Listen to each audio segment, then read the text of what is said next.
So before I get into this botanical gender crisis, there's a little bit of backstory.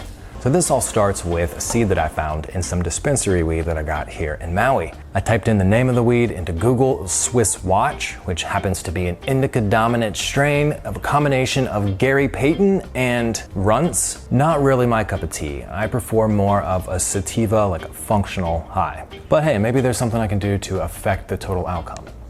Either way, this plant looks beautiful and I want to give it a shot, so I'm going to germinate the seed and get this thing going. All right, I planted the seed in this kratky garden while I wait for my other plant to be done in the tent. Subscribe to check out that grow video because I mainlined this Blue Dream clone in pursuit of the 1 pound plant, and it still has about 3 days left in the nutrient flush. But I'm really excited to put that video together and see if I hit that 1 pound mark.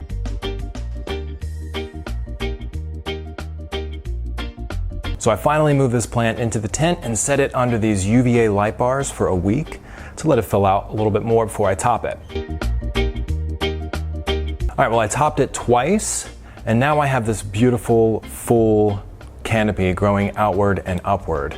And now we're all caught up, because at this point I realized, because I found this seed in a bud rather than bought a feminized seed, this could very well be a male plant. There's a 50-50 chance of this being a male that doesn't produce bud at all. Instead, it would make pollen to seed a female plant. Well, the problem is I don't have any other plants growing right now. So if this did end up being a male plant, I have nothing for it to pollinate. I would miss the opportunity to not only have seeds for years to come, but I would also be able to combine my Blue Dream sativa with this heavy hitting indica and create a whole new strain altogether.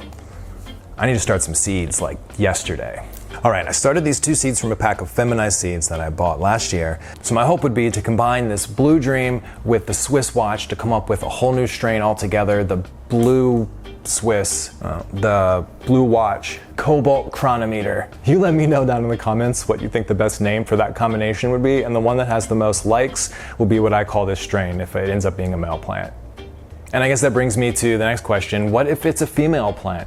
I only have enough room to grow 1 plant. Well, I did think about that, and what I would do is I would keep the Swiss Watch in my grow tent and let that grow out and see if I can get to the pound plant. And I would take the other 2 Blue Dreams and put them in a separate location where I can keep a grow light on them to keep them in the vegetative stage kind of permanently. Because what I want to do is cut clones off of those plants and make those 2 mother plants that I could take cuttings from that would be an indefinite amount of Blue Dream plants.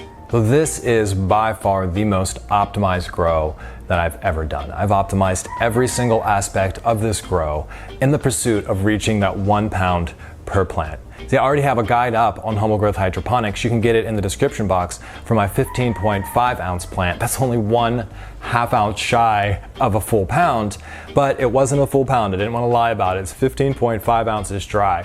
I have all the information, everything I did to grow that plant is already available on Humble Growth, but I'm even more meticulously documenting this particular grow and the way that I'm fully optimizing this grow in pursuit of that 1 pound plant. So make sure you're subscribed to find out not only the gender of this plant, but can I get 1 pound from 1 plant? Tomorrow's video is going to be all about the environment, the garden, the lighting, my routine, and my plant training for full optimization. So see you then. Let's grow together.